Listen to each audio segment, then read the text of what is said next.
नमस्कार। India debate में आप सबका स्वागत है। क्यूबाइब की मुहिम रंग ला रही है मित्रों।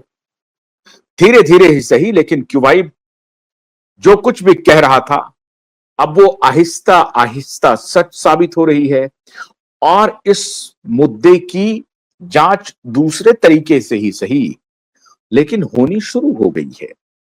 अभी एक बहुत बड़ी खबर आ रही है कि डीनो मौर्या के खिलाफ इन्फोर्समेंट डायरेक्टरेट ने गहन छापेमारी की है मित्रों। और यह छापेमारी, हालांकि केस दूसरा है, लेकिन जब आपको मालूम है कि जब एजेंसी पहुंचती है, छापेमारी करती है, तो एक के बाद एक सबूत सामने आने लगते हैं। कहां तो पूछताछ हो रही थी रिया चक्रवर्ती के साथ सीबीआई की, लेकिन सीबीआई पूछते पूछते पूछने लगी कि आमिर खान से आपका रिश्ता क्या है।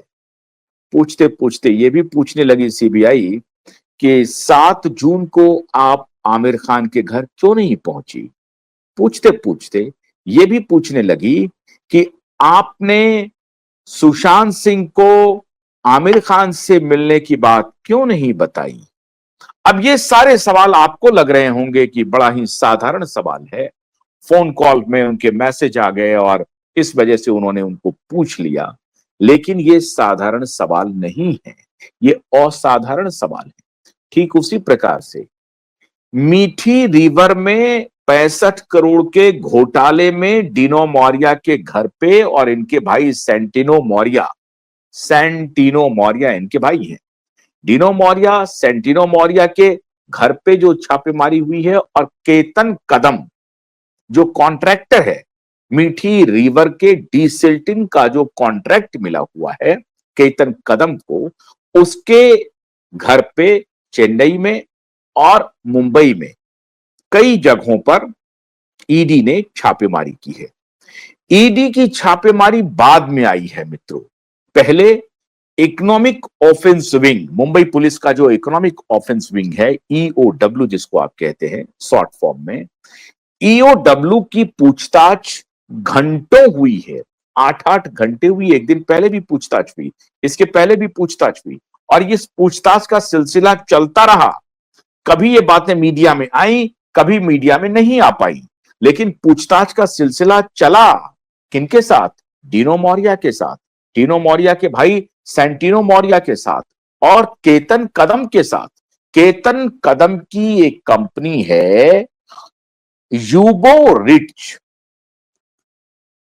नहीं, डीनो मौर्या के भाई की कंपनी है यूबो रिच। डीनो मौर्या की भाई की कंपनी है यूबो रिच, जिसमें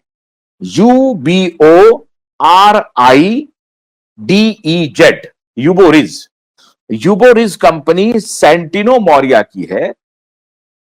सेंटिनो मौर्या इसमें डायरेक्टर हैं, तो जाहिर है इनकी कंपनी है। सेंटिनो मौर्या की कंपनी है यूबोरिड, जिसमें सेंटिनो मौर्या डायरेक्टर हैं।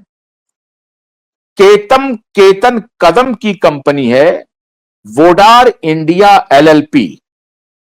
ये वोडार इंडिया एलएलपी क्या काम करती है साहब? तो ये सिल्ट पुशर जो मशीन होता है, जहां से सिल्ट को निकाला जाता है, सैंड निकाला जाता है या गाद जो होता है उसको निकाला जाता है किसी नदी में या किसी पॉन्ड में या कहीं पर जहां पर वाटर लॉगिंग होता है, और वहां अगर उसके साथ साथ वो गाद लेके चले आए, कुछ कूड़ा लेके आ जाए, कचड़ा लेके चले आए या बालू लेके चले आए, सैंड लेके चले आए, इन सबकी डीसिल्टिंग की एक मशीन होती है। उसका नाम है उसका नाम है पुशर मशीन, जिसको आप कहते हैं सिल्ट पुशर मशीन। वो मशीन इन्होंने कॉन्ट्रैक्ट पे दिया था। कहां पे? मीठी रिवर के डीसिल्टिंग के लिए। मीठी रिवर की डीसिल्टिंग के लिए वोडार इंडिया एलएलपी को कॉन्ट्रैक्ट मिला और वोडार इंडिया एलएलपी के डायरेक्टर हैं केतन कदम। वोडार इंडिया एलएलपी ने 18 लाख रुपए का, 18 लाख रुपए का, ध्यान से सुनते जाइए, 18 लाख रुपए का ट्रांसफर किया है सेंटिनो मोरिया की कंपनी यूबो रिड्स में। अब सेंटिनो मोरिया डिनो मोरिया के भाई हैं। सेंटिनो मोरिया को कोई नहीं जानता है, लेकिन डिनो मोरिया को पूरी दुनिया जानती है। आप जब मैं अभी बता रहा हूं कि सेंटिनो मोरिया कौन है, तो शायद आपको इसकी जानकारी हो रही हो, लेकिन डिनो मोरिया को तो पूरी दुनिया जानती है। सेंटिनो मोरिया के कंपनी यूबो रिड्स के अकाउंट में 18 लाख रुपए कैसे आए? ऐसे आए कि बोडार इंडिया एलएलपी ने 18 लाख रुपए ट्रांसफर किए। बोडार इंडिया लिमिटेड लायबिलिटी उसको कहते हैं, LLP. Bodar India limited liability company को 65 करोड़ का कॉन्ट्रैक्ट मिलता है डीसिल्टिंग के लिए। उसके डायरेक्टर हैं केतन कदम साहब। अब केतन कदम साहब वहां डीसिल्टिंग तो कोई करते नहीं है, 65 करोड़ का पूरा वारा न्यारा हो जाता है। और डीसिल्टिंग नहीं होने की वजह से मुंबई में प्रत्येक वर्ष बारिश के समय में पूरा जो ड्रेन सिस्टम है वो फेल कर जाता है और मुंबई की सड़कें नदी में कन्वर्ट कर जाती हैं। मुंबई की सड़क नहीं रह जाती है बारिश के जमाने में, बस आप समझिए कि उस पर आप बोटिंग कर सकते हैं, ऐसी हालत हो जाती है। मीठी रिवर मुंबई के बीचों बीच बहती है और उसी में ये जितने ड्रेन के पानी वगैरह हैं, ये सब उसी में जाकर के गिरता है।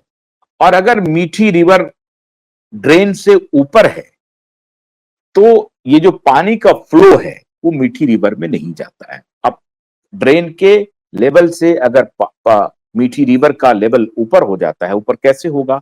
तो उसमें गाद जम जाएगा, कूड़ा कचरा जम जाएगा, बालू जम जाएगा, तो जाहिर है उसका लेवल अप हो जाएगा।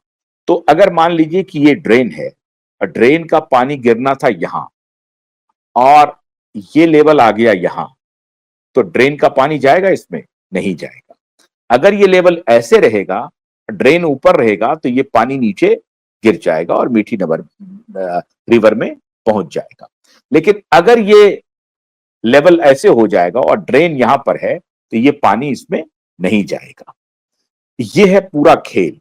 मतलब डिसिल्ट करते हैं आप जब चौक हो जाता है, कोई मुहाना अगर चौक हो जाता है, मान लीजिए कि ड्रेन सारे गिर रहे हैं मीठी रिवर में, लेकिन जहां पे ये एग्जिट पॉइंट है, ड्रेन का जो एग्जिट पॉइंट है वहां ब्लॉक हो गया है, वहां सिल्ट पड़ा हुआ है, वहां गाद जमा हुआ है, वहां कूड़ा कचरा है, तो वो पानी का कैसे फ्लो होगा? नहीं होगा। तो पानी क्या होगा? जम जाएगा। जब जो एग्जिट पॉइंट है ड्रेन का, वहां अगर वाटर लॉगिंग हुआ या पानी जम गया, तो उसका कास्केडिंग इफेक्ट क्या होगा? पीछे पूरा पानी जमता चला जाएगा और पानी इधर से नहीं बहेगा, तो उधर जहां से इनफ्लो हो रहा है, अंदर ड्रेन में पानी आ रहा है, वहां भी रुकेगा और फिर वो रुकने के बाद सड़क पर जाएगा